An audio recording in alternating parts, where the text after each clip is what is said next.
A gypsy fire is on the hearth, sign of the carnival of mirth, through the dun fields and from the glade. Flash merry folk in masquerade, for this is Halloween. Author unknown. Most fitting words for our family on the arrival of Halloween evening. The kitchen retained a warmth from all the cooking that had been done that day, from treats and candies for friends to dinner for family. Soon, all of us would be off to seek the fun and thrills offered by places outside the home, our parents to a party, I and my brother to my friend's house. Costumes had been chosen after much thought and would soon be donned by all, except for my brother, for he would get to wear his costume after our arrival at my friend's, and then only after he had been properly prepared for it by my friend. Once dinner was out of the way, preparations for the night out could begin. I volunteered to do the dishes so Mom would have more time to get ready for the party. It didn't take me long to finish the dishes. It was then time for me to get ready, but first I need to get a paper grocery bag from under the sink. With bag in hand, I headed for my room, passing by the living room on the way. I glanced around for Mike, but he wasn't there, so I assumed that he was in his room, probably coming to terms with his impending adventure. Upon entering my room, I headed straight for my closet and threw open the doors. Red pumps that matched my favorite dress were the first thing to go in the bag, followed by my favorite dress, carefully folded so as not to wrinkle. Turning to my dresser, I opened the top drawer and took out a pair of footlets and a shoehorn I had purchased the previous weekend. Carefully, I tucked them under the dress and next to the shoes. Next was an item I would surprise Mike with, a little payback for the hard time he had given me in the lead-up to our last dress-up session, and after. I then decided that a little bling was in order, and my jewelry box was just the place to find it.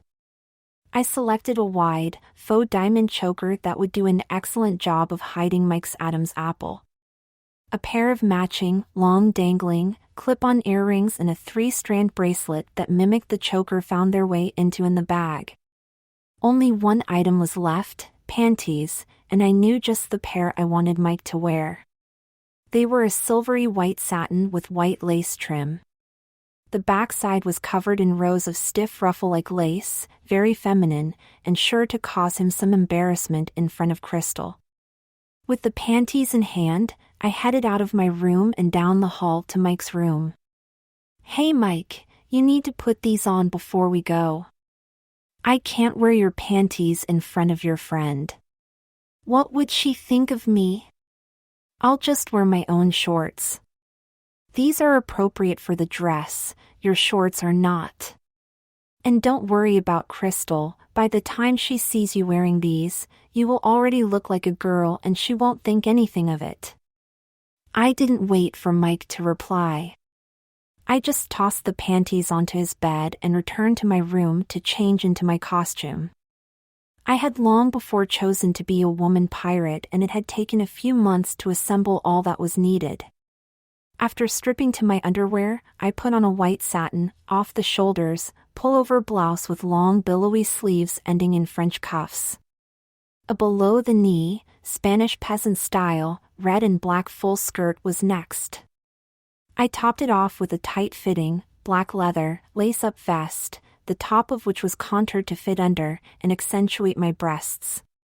Finally, I forced my feet into a pair of long, Cuban-heeled, lace-up, black leather boots. As I finished getting dressed, Mom loudly announced from the front door that she and Dad were leaving for the party. I hollered back, wishing them well, and moved to my dressing table. Makeup was applied to give a weathered outdoor look before donning a black, unkempt, long wavy-haired wig. I tied a red bandana around my head with the knot on my left side with the ends dangling down in front of my left shoulder. I fastened a costume gold coin necklace around my neck and a similar bracelet around my wrist. After a quick check in the mirror, I decided to add 3 heavy, gold-colored chain necklaces around my neck. It was time to go. I headed out of my room and down to Mike's, picking up the paper bag containing his costume, in passing. Looking into Mike's room, I noticed that the panties were missing from the bed. The look on Mike's face told me that he was wearing them. He was ready and came along without being prompted. We exited the house, and after I locked the front door, we headed for my car parked in front on the street. As I slid into the driver's seat, I reached over and dropped the bag behind the front passenger seat. Mike was slow in getting on board, but once he was in, I turned the key in the ignition, and we were off. Crystal lived on the other side of the school, which usually wasn't a problem, but this was Halloween and there were enough early trick-or-treaters out to cause me to drive slower and be extra vigilant. We arrived without incident at my friend's house and I parked on the street in front. I reached behind Mike's seat to get the bag, then got out of the car and proceeded to the back of my car. As I came around and stepped up onto the curb, Mike decided it was time to get out and fell in behind me as we crossed the lawn to the house. The house was dark, but I had expected that. Crystal had said that she didn't want to deal with trick-or-treaters, especially while she worked on Mike. I knocked on the door in a prearranged sequence, letting her know it was us. She opened the door, greeting us dressed as Morticia from the Addams family. She had put on a long, straight-haired black wig, but had yet to do her makeup. "Hi, Crystal, this is my brother, Mike." "Hey, Mike. Come in you too. My parents are at a party and won't be back until well after 1. So we've got all the time we could want." Crystal closed the door behind us, and then led us through the dark interior to the hall leading to her room. She stopped short of the hall and turned to face Mike. "I have really got to thank you, Mike, for helping me see just how good a makeup artist I really am. You know, when Laura said that you would be willing to let me make you up for Halloween, I was thinking you would want some kind of monster. I was surprised when she said you would be willing to entertain my idea of the ultimate test, making a boy up to pass as a girl. That's really daring of you. I like that in a guy. Maybe we can talk privately later tonight." "Careful there, Crystal, he's only 12. "That's all? Disappointing. I guess I'll have to toss you back in the pond for a few years." Crystal teased Mike with some obvious flirts, then turned away and sashayed down the hall to her room, exaggerating the swing of her hips. Mike ate it all up and quickly followed after her with his eyes locked on her lower backside. Upon entering her room, Crystal headed straight for her makeup table. She pulled out the swivel chair and turned it almost parallel to the table. Mike stopped well short and just stared at the chair.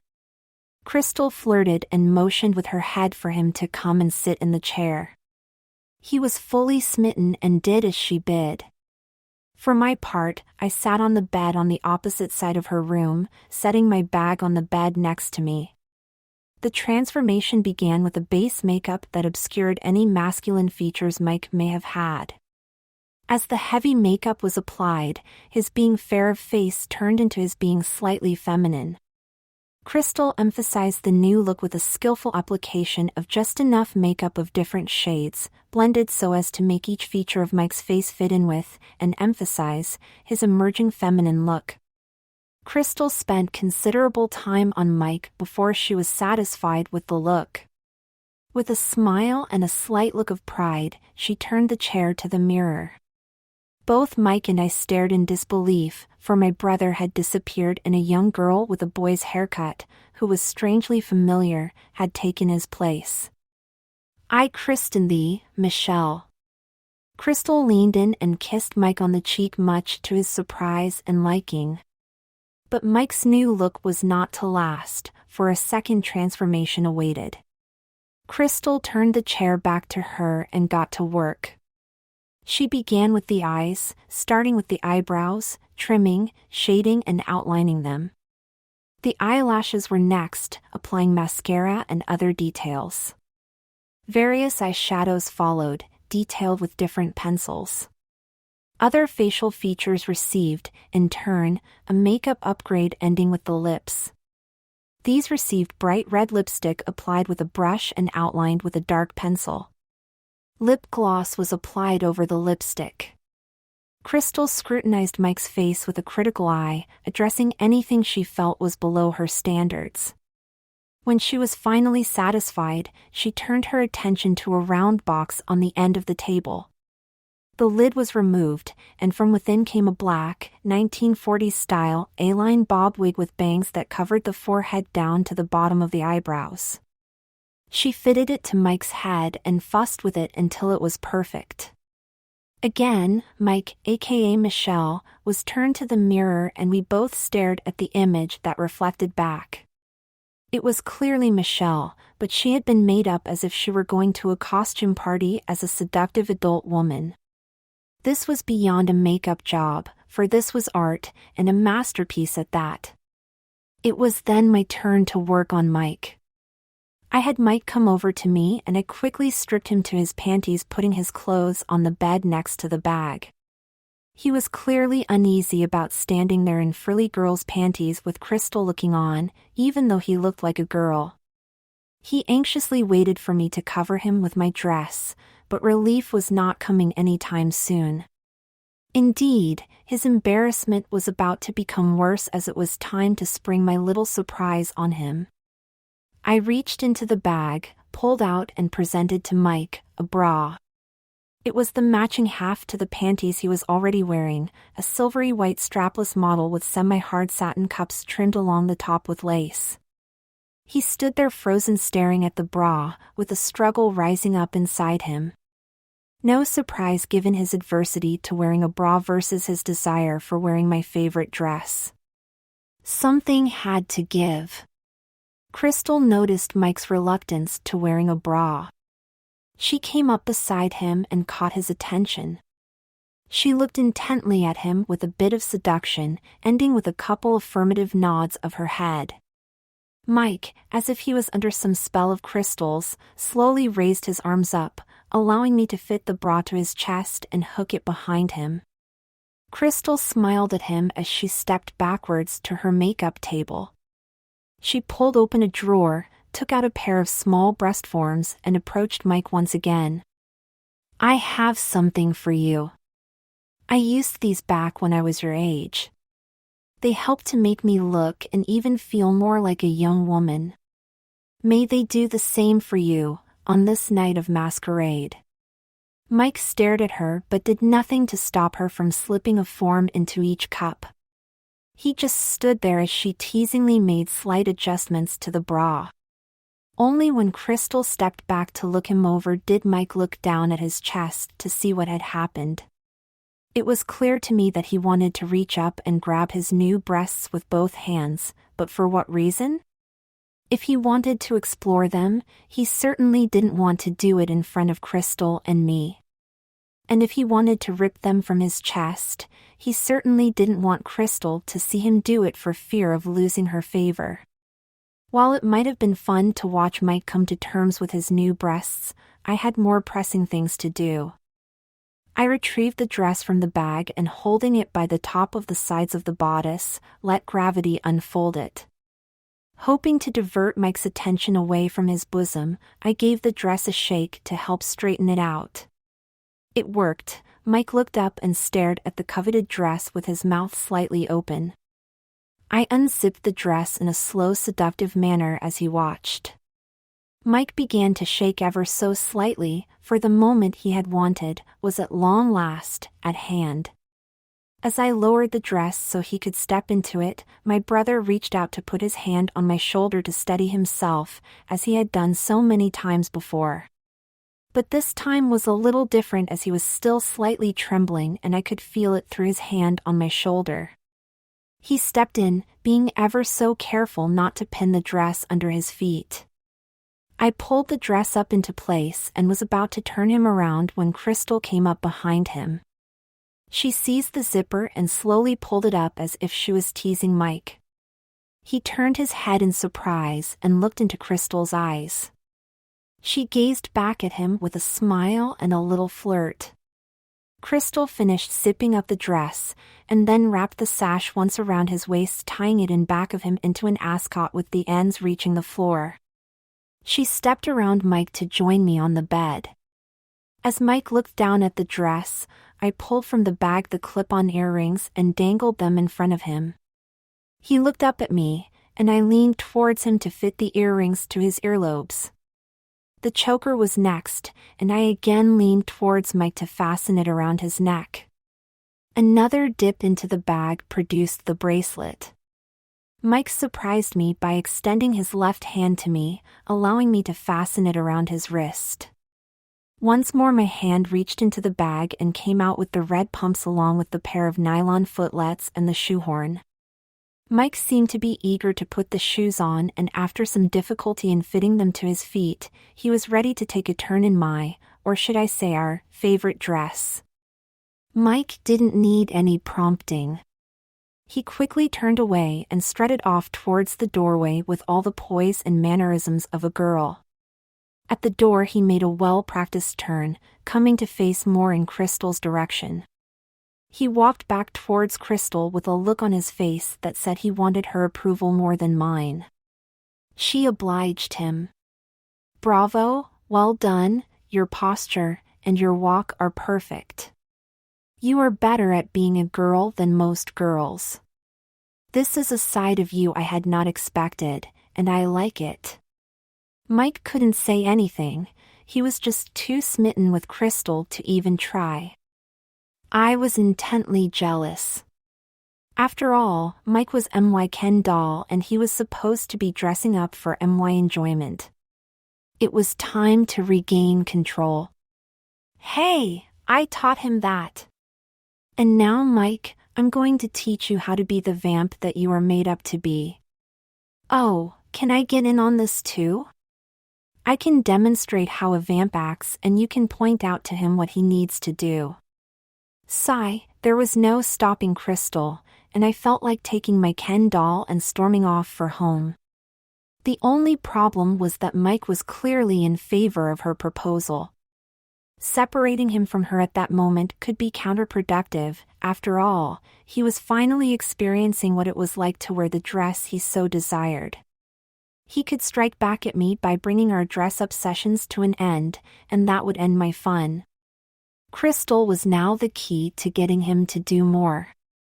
I decided to share my Ken doll with her. Crystal wasted no time assuming the role of a vamp, aided by the Morticia costume she was wearing. She would demonstrate a vamp-like behavior and Mike would try to copy her with me critiquing his efforts and helping him get it right. Mike picked up on what to do pretty quickly, but the lesson still took long enough for the evening to progress well into the prime trick-or-treating time. But in the end, Mike was able to put it all together, and to prove it, he voluntarily put on a show for Crystal and me. Mike started by looking at Crystal seductively and maintained his gaze as long as he could as he slowly turned his body away from us. When he could no longer keep looking at Crystal, he snapped his head away from us with a snobbish air, put his left hand on his left hip, and slowly strutted off, deliberately placing each foot directly in front of the other. His hip movement was smooth, rhythmic, and clearly exaggerated but not to the point of being overdone. Combined with his other mannerisms, the illusion of his being a seductive woman was spot on. At the door, Mike turned to face us with his head lowered enough to stare directly into Crystal's eyes.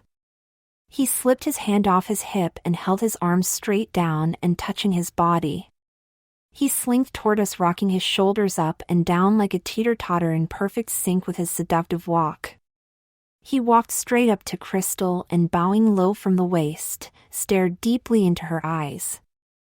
Mike reached out with his right hand, placing his index finger under Crystal's chin.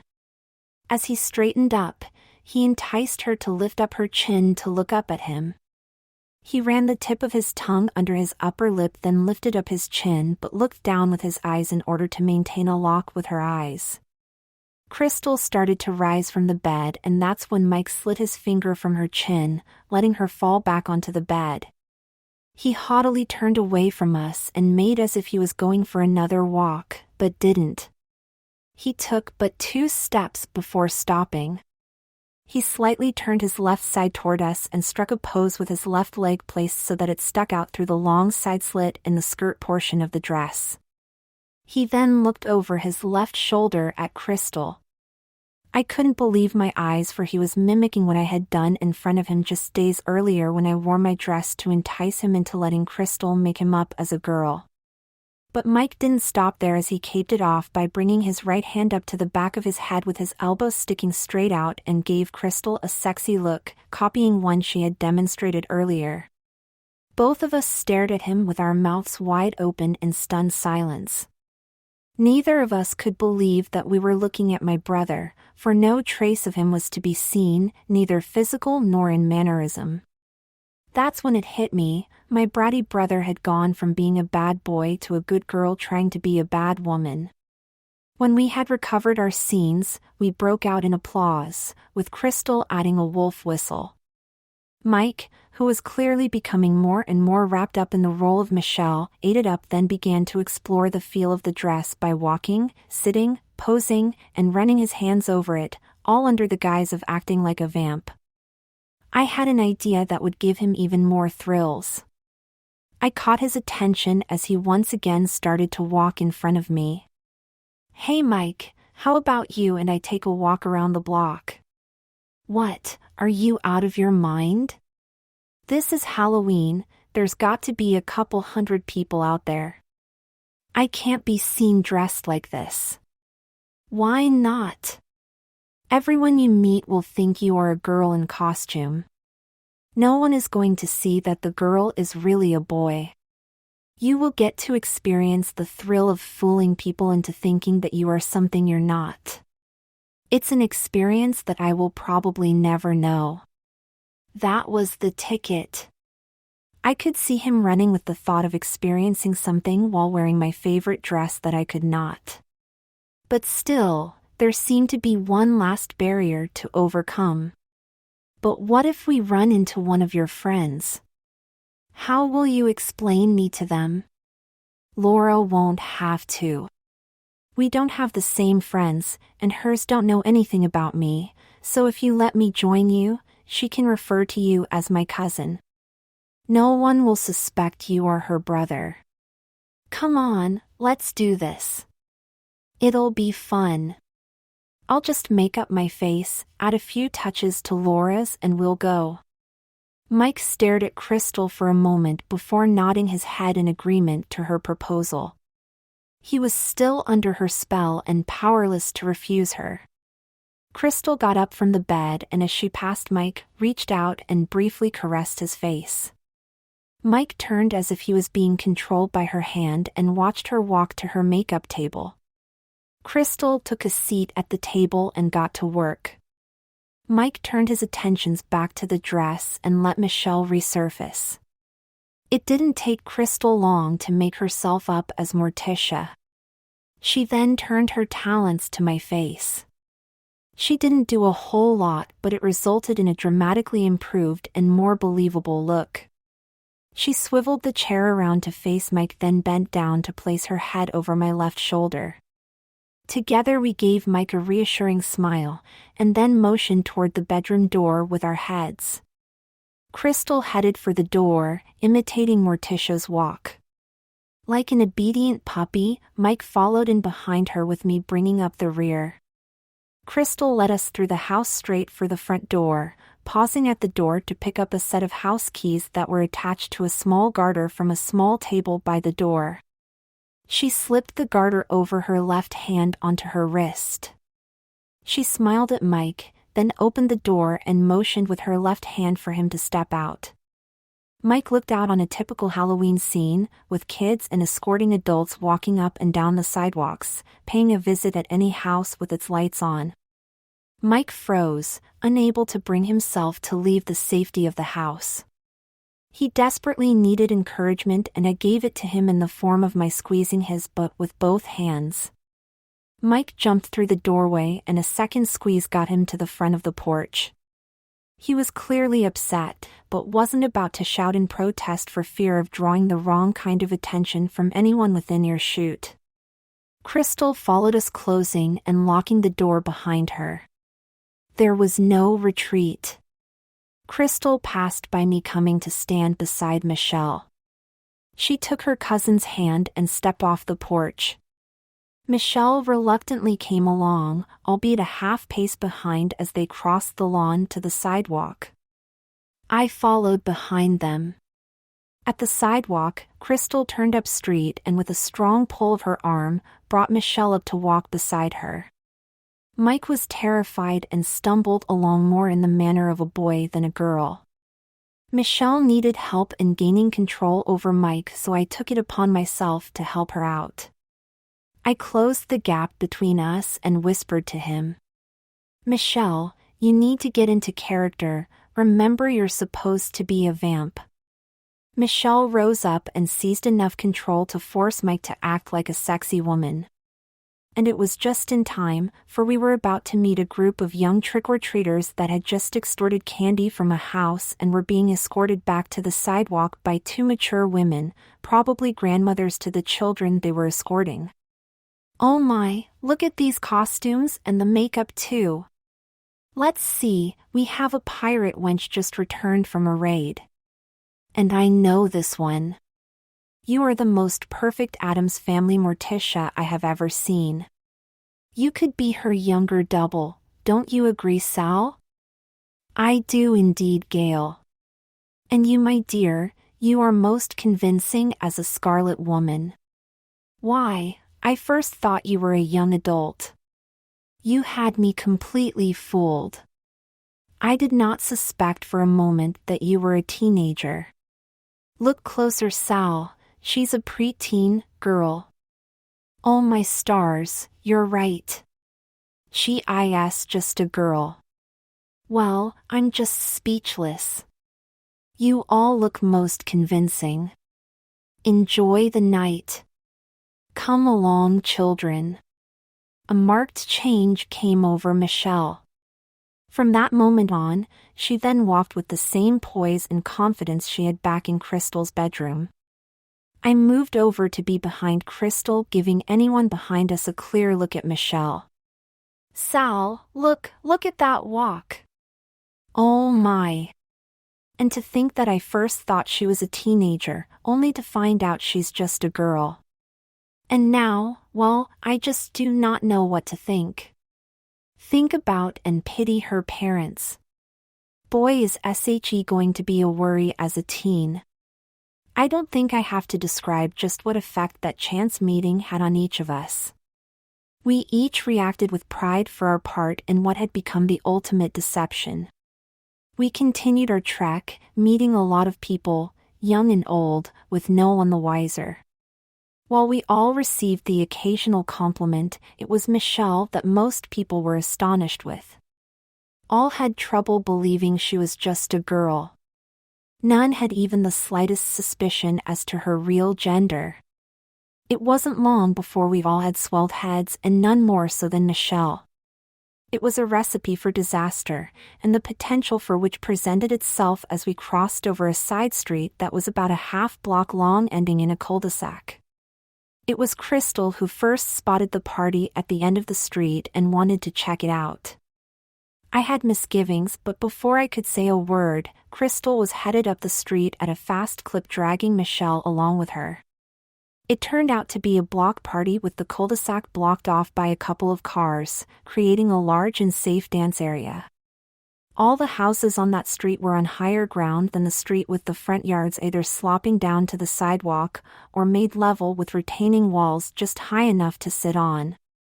In the front yard, or on the front porch of each house, there was food, drink, and the usual Halloween-themed games. Access was by the sidewalk on either side of the street, with signs posted listing the rules of behavior and what one could and could not bring in. Every teen from every surrounding neighborhood must have been there. The street area of the cul-de-sac was jammed with teens dancing to loud rock music.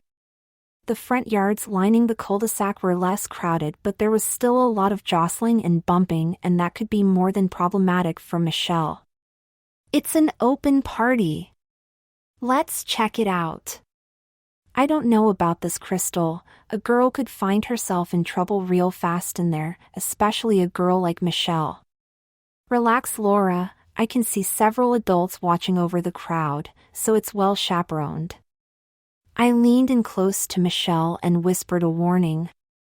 Hey Mike, what I can see is a lot of teenage boys, and they seem to be lusting after and hassling the more risque-clad girls. If you want to go in there, then you had better rein in Michelle, or things could get ugly for you real fast. That's assuming you still don't want anybody to know who, or what, you really are. I don't see a problem. Look, nobody has seen through this disguise, and they aren't going to. You and Crystal have done too good a job for that to happen. I'm just saying, don't wave your butt in front of a tiger unless you want said butt to get bit. Teenage boys have hormonal problems that they are not yet mature enough to handle. Something you will find out about on your own in a couple of years. You do not need to experience it on the receiving end now. No, that's not it. You're just jealous. It's just as you said, I'm experiencing something you can't and you don't like it. Hey Michelle, chill. Laura does have a valid concern. This really isn't the place to show how good at being a vamp you are. You know, Laura, we can sandwich her between us. That should protect her. And hey, I'll promise to act like a good girl. Look, I can't explain it. It's like this is the only chance I'll get to experience something, well, something I can't describe, that normally I never would. I don't know if that makes any sense. Yeah, it does. It might be what I was looking for when I worked so hard to buy and wear that kind of dress at such a young age. All right, let's do it. Crystal, if you'll take the lead, I'll bring up the rear.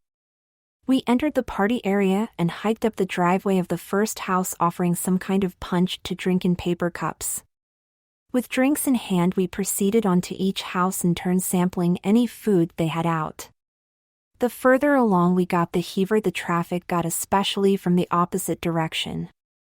The cause soon revealed itself. The house at the midpoint of the cul-de-sac had a haunted house in the backyard. The access point, off to the side of the garage, was narrowed by the layout of the house next door. Between the two lots was a low retaining wall that wrapped around the front, causing the queue to get in to back up onto the sidewalk, which in turn created a traffic jam for those moving from house to house. To add to the congestion, on the front yard of the house with the retaining wall, a low stage had been constructed.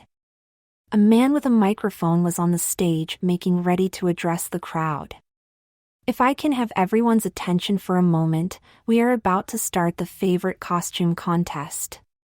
There is still time to get in on the fun for anyone out there who hasn't signed up yet. Okay, without further ado, I give you our first group.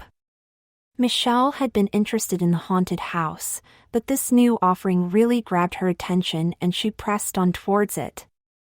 In her zeal to work her way through the crowd so as to not miss getting a better look at the first group, she got out from between Crystal and me and into the opposing traffic. A group of teen boys split to get past her, separating her from us. Suddenly Michelle rose up with a start and quickly turned around, staring at the boys' backs as they moved on. Other boys came upon her and she got jostled and rubbed up against a bit. Fearing for Michelle's safety, Crystal unabashedly forced her way into the crowd to get to her. I held ground to create a safe eddy where Crystal could pull Michelle to. Having rescued Michelle, we forced our way out of the crowd and into the street, out of earshot of others, to have a quiet, private conversation. Are you all right? I got pinched on my butt. Welcome to the sisterhood. I did warn you about teen boys. Do girls enjoy that? No, but boys think we do. Well, I definitely did not like it and I don't want to experience it again. Remember this moment when you become interested in girls and begin interacting with them. Mike didn't respond other than lower his head a bit. He snapped it back up as the first contestant left the lineup and walked to the front of the stage. As each contestant in turn showed off to the crowd, Mike became more and more fidgety. He wanted something and started to tug on Crystal's arm. "What's your problem, Michelle? I want to enter the contest and need your help to get through the crowd to the sign-up table." "Are you serious, after what you just experienced? You sure you want to stir up all the horny dudes around here?" "Look, I know there are risks, but it's something that I feel I just have to do, and I doubt if I'll ever get another chance to do anything like this again." Crystal glanced at me with some concern and a lot more anticipated pleasure of watching our creation getting a crowd of teenage boys turned on without any of them realizing that Michelle not only wasn't a bad woman, but wasn't even a girl. Oh, the almost sick pleasure I would take in that. I gave Crystal a slight nod. She took Michelle by the hand and together they worked their way through the crowd to the sign-up table. Crystal soon returned to where I was, and about 15 minutes later Michelle came onto the back of the stage, near the end of what would turn out to be the last group of contestants. When her turn came to present herself to the crowd, she strutted to the front of the stage, rocking her shoulders in perfect and seductive sync with the exaggerated swing of her hips, striking the same pose she did before Crystal and I back in Crystal's bedroom. All the boys, and Crystal, went nuts. The din they all raised was enough to rattle the windows of every house around the cul-de-sac. The vast majority of the girls, as well as me, watched in stunned silence.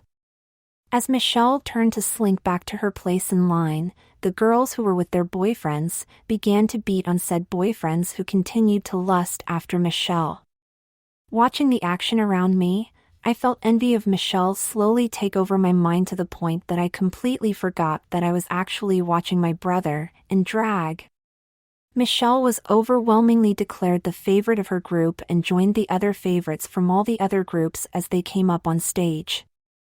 Once again she was called to present herself to the crowd with the same enthusiastic reaction from the boys who were unattached and a more subdued reception from the boys who were with their girlfriends. The remaining contestants took their turn before the crowd, but none received anything remotely close to what Michelle got until the last one. A Frankenstein's monster stiffly wobbled to the front of the stage. The costume was amazing, with an attention to detail worthy of a Hollywood movie seamstress, and had a makeup job that could rival Crystal's work. Then, as if by some silent signal, all the girls banded together to loudly cheer for this last constant. Those with their boyfriends urged them to do the same. The girls' treachery was enough for the Frankenstein's monster to be declared the overall favorite. I feared that Michelle would take the loss hard. With that in mind, Crystal and I worked our way to the back of the stage to Michelle, ready to console her. It was Mike who greeted us with silence and a smug look. His attitude said that he had accomplished whatever it was he had felt he had to do. I'm guessing that the contest was of no importance, and that it must have been the reaction of the boys and the girls that he was after. And he got it, in plenty, for as Crystal and I resumed escorting him as before, Michelle would get the cold shoulder from the girls and sexist behavior and the occasional jostling from the boys. Somehow, we finished exploring all that the party offered without any serious incident. Soon we were headed back to Crystal's place on streets nearly devoid of people. It was late. Once safely back in Crystal's room, I set about undressing Mike, putting each item back in the bag on the bed and returning the breast forms to Crystal. It wasn't long before I had stripped him to just the frilly panties. He clearly wanted to cover up, and quickly grabbed his pants off the bed. Once he had his pants on, he became more relaxed and casually reached for his shirt, but before he could grab it, Crystal seized him by the arm and guided him to the chair by her makeup table. She removed only the makeup that turned Michelle into a vamp and paused to look at Michelle. "So, did you have fun tonight?" "A little."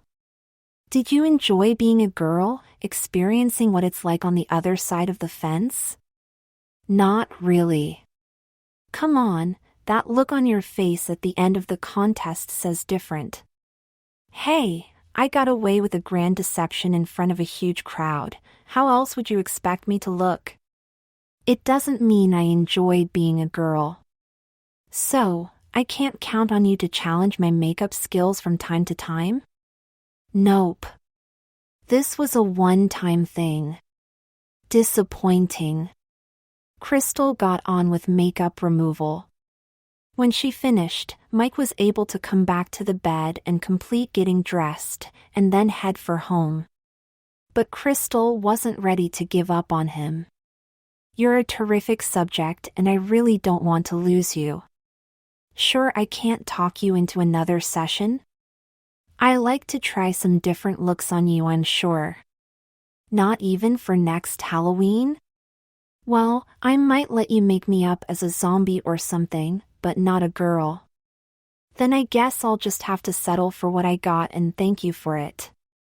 Crystal suddenly seized the sides of Mike's face with both hands, pulled him to her, and kissed him hard on the mouth. It was very inappropriate, but before I could do anything about it, she broke it off. Only 12, huh? Too bad, I really do go for a guy who dares to be different in the face of society's conventions. Mike was in shock, unable to move. Crystal dropped one hand from Mike's face and as she moved towards the bedroom doorway, gently dragged the fingers of her other hand across Mike's cheek, causing him to follow her with his head. As her fingers caressed his chin just before they lost contact, she turned away from Mike and headed for the doorway. He stumbled after her as if in a trance. I picked up the bag off the bed and fell in behind, following them through the house to the front door. Crystal opened the front door and turned to face Mike. He in turn hesitated for a brief moment, perhaps unsure of what she might do, and then made a break for it, quickly rushing past her and out the door. Crystal had a few parting words for him. Hey Mike, if you ever change your mind, you know where to find me. Mike didn't respond and headed for the car. As I passed Crystal, I turned my head to her with a less than pleasant look. She in turn smiled at me and winked an eye. That's when I caught on to what she was up to. She was just trying to lure Mike into another makeup session as a girl in her own, albeit over-the-top, way. Would it work? Only time would tell. I waited until we were in the car and underway before initiating my own investigation into how Mike really felt about the night's activities. Were you serious with Crystal back there? About what? You know, about not letting her make you up to pass as a girl again. Yeah, I'm serious. Even though it means you will get to dress in some really nice outfits and look better than most girls while doing it? Yeah, and since you've brought it up, I'm calling a halt to letting you dress me in your clothes, permanently. That stunned me, but then I realized that I had been right from the beginning. Mike had only wanted to experience wearing my favorite dress and was willing to do whatever it took to accomplish that goal. Having obtained his goal, and more, his willingness to play dress up with me, came to an end. I had lost my Ken doll. As time rolled by, my disappointment with Mike grew more and more to the point where it was beginning to turn into depression. I knew I had to do something to reverse that, but what? And then it hit me. If Mike would no longer be my Ken doll and let me dress him in Barbie's clothes, then I could dress him in my mind by recalling the times he did become my Ken doll. I could even reinforce the memories by writing about them, adding my thoughts about the events at the time, sort of a memoir, if you will. And so it came to pass that I took up pen and paper, recording a different dress-up session whenever the urge to play with my Ken doll seized me. I was well into my writing when the senior prom rolled around. Being 18 and a senior, I just had to attend. And of course I just had to get a new dress, a really elegant, fancy dress. That meant a shopping trip with Mother. It was on a Friday after I had gotten home from school when Mom decided it would be the best time to go shopping at a high-end department store in the local mall. She instructed me to go to my room and change into something more ladylike than school clothes as she made for Mike's room. She opened Mike's closet and observed that he didn't have a suit he could wear to my graduation or to his upcoming graduation from middle school. The decision was made to drag him along with us and take care of his needs as well, just as soon as he got home from school. After changing into a lightweight, tan, skirt suit, I took a seat at my desk to see if I could add to my memoir before Mike got home. It was not to be. My brother came bounding in through the front door before I could write one paragraph. Mom seized him and called me to come. She was leaving right then and there. I dropped my pen and raced to the front door. I was the last one out, so it fell to me to lock and close the front door, then join Mom and Mike in the car. We arrived at the high-end department store located at one end of the mall. Mom was able to park near the store's entrance and we soon found ourselves inside headed for the young woman's department. That's the store's designation, not mine. We were greeted by a sophisticated, mature sales lady wearing one of the store's signature skirt suits, in black, with a white, high-collar, blouse. "How may I be of service to you? My daughter is interested in a prom dress. We have an extensive selection. Do you have a preference to a particular style, miss?" "Oh yes, I would very much like a ball gown. I believe we have quite a few that would be suitable for the prom. Madam, may I suggest you and your son have a seat here in the viewing area? I will assist your daughter in finding that perfect dress." The saleslady led me through the display area to the formal wear section. I quickly spotted many beautiful dresses that would be perfect and I relished the idea of trying all of them on. Of course, in the back of my mind, there were also the thoughts of parading around in front of Mike and the effect it would have on his mind. But all of that went out the window when I spotted the gown of my dreams, a full-skirted ball gown that reeked of sophisticated glamour. It was on a headless mannequin surrounded by lesser gowns forming a nearly complete, large-diameter circle around it. The bodice was of the halter style and nearly backless. It was of a shiny black fabric similar to satin, but thicker and stiffer. There were dull, black ivy-like patterns, twisting across and around the bodice falling down onto the full, floor-length, white skirt. Unlike the bodice, the skirt was made of a heavy fabric with a felt-like texture. The stiff fabric gave the skirt a nice flare on its own, but would really be enhanced by a couple of petticoats, something I just had to have. I didn't have to say a word. The saleslady had only to glance at my face to see of my desire for that dress. She gave me a knowing nod, then turned from me and quickly disappeared amongst the gowns on display, presumably headed for some back room. She soon returned with the gown in my size. She then led me to a mirrored alcove. I took the gown from the saleslady and held it up in front of me as I turned to the mirror. Feelings of joy and wonder welled up inside me. I just couldn't believe that I was about to wear such a glamorous and sophisticated dress. Suddenly a sly smile came across my face as my thoughts started to include Mike. I instinctually made a quick turn back to face the saleslady, causing the full skirt to fly slightly away from me and briefly wrap around the side of my legs. She knew I wanted to try it on and gestured with her hand to follow her to the dressing rooms. As we came to the dressing room door, I let her know of my desire for petticoats. "I would like to try this on with a couple of petticoats." "Certainly, miss. That would result in an elegant and mature look." "To what degree of fullness do you wish?" "Oh, the fuller the better, I should think. The dress can definitely handle such a look. However, given the crowded environment of a prom, I think you will find it difficult to walk around in, let alone dance in." I would suggest something less flamboyant. Oh, but I so love the look of a ball gown taken to its fullest extreme, and I so want to experience wearing something so regal. Surely you can understand. Yes, and I fully agree with you, Mississippi. Fortunately, there is a special, but rare, petticoat available that I believe will address your wants and as well as any potential problems. It is not commonly stocked, but I believe good fortune smiles upon you as we do have one. I will fetch it while you undress. The saleslady moved off to the main floor and I entered the dressing room. I quickly stripped to just my underwear, then sat down on a chair to wait for the return of the saleslady. Soon there came a polite knock on the door. Enter. Here we go, miss. I think you will find this to your liking. It looks like a normal full, floor-length petticoat. Yes, miss, it does, but there is more to it than one can see.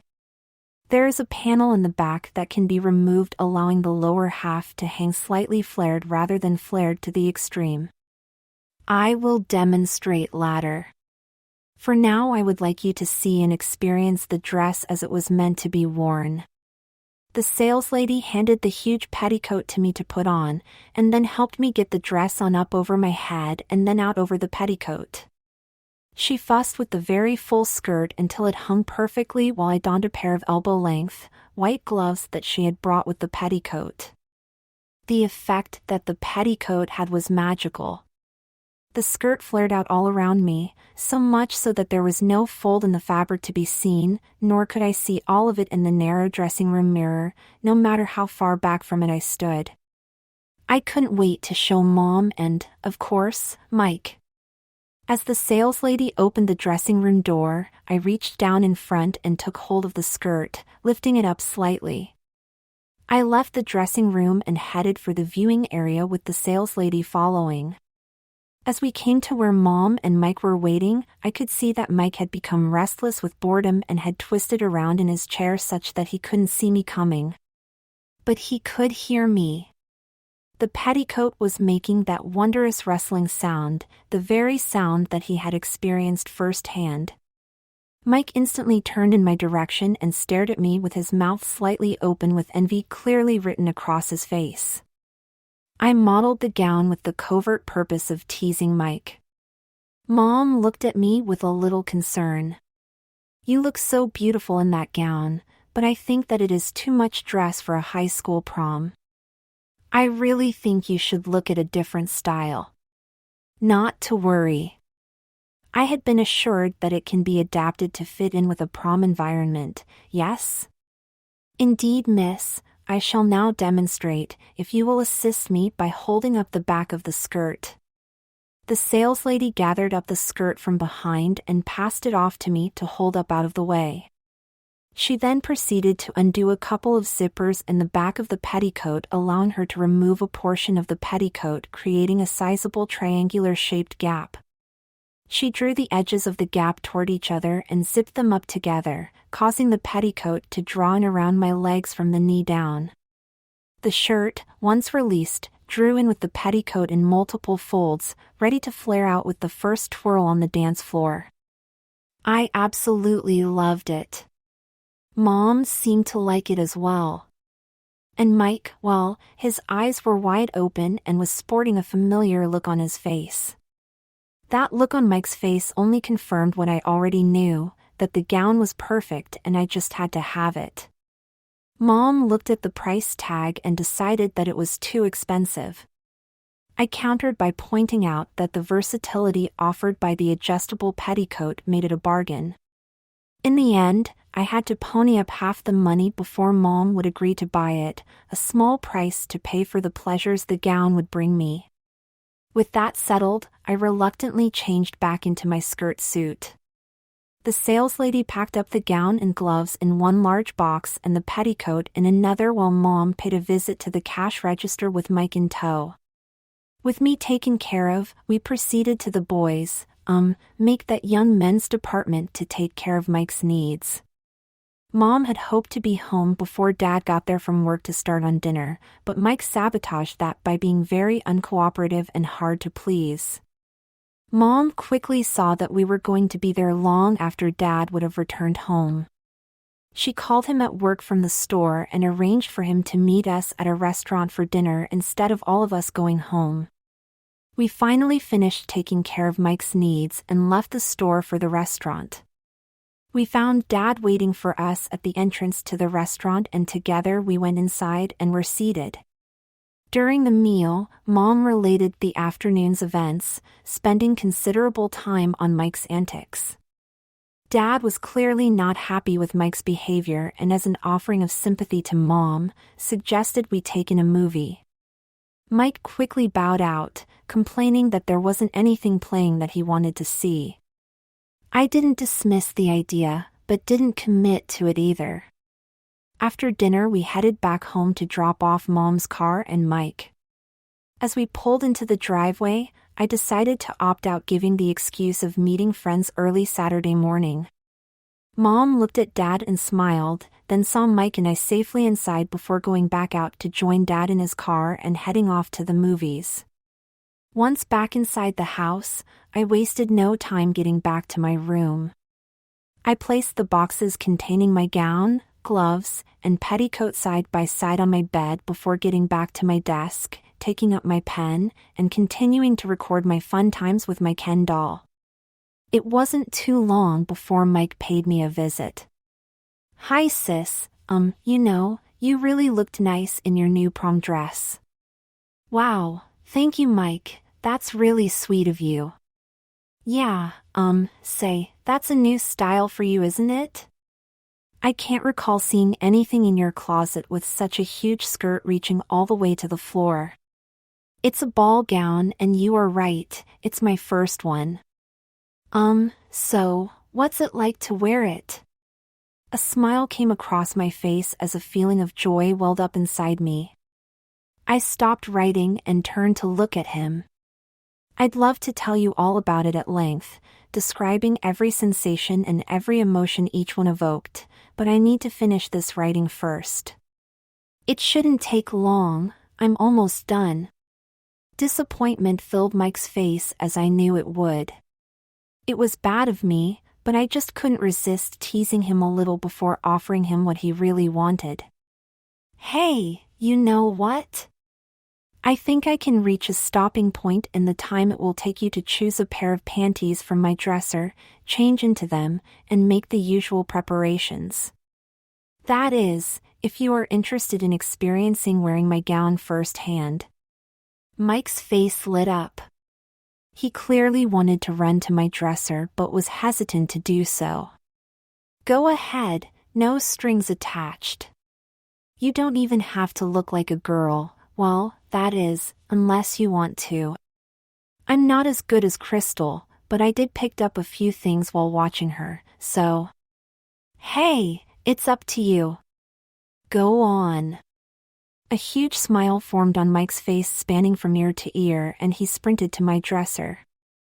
I, on the other hand, turned back to my desk to try to continue writing this memoir of sorts, but my mind refused to concentrate. Finishing this would have to wait, as my mind was too filled with thoughts of the return of my Ken doll.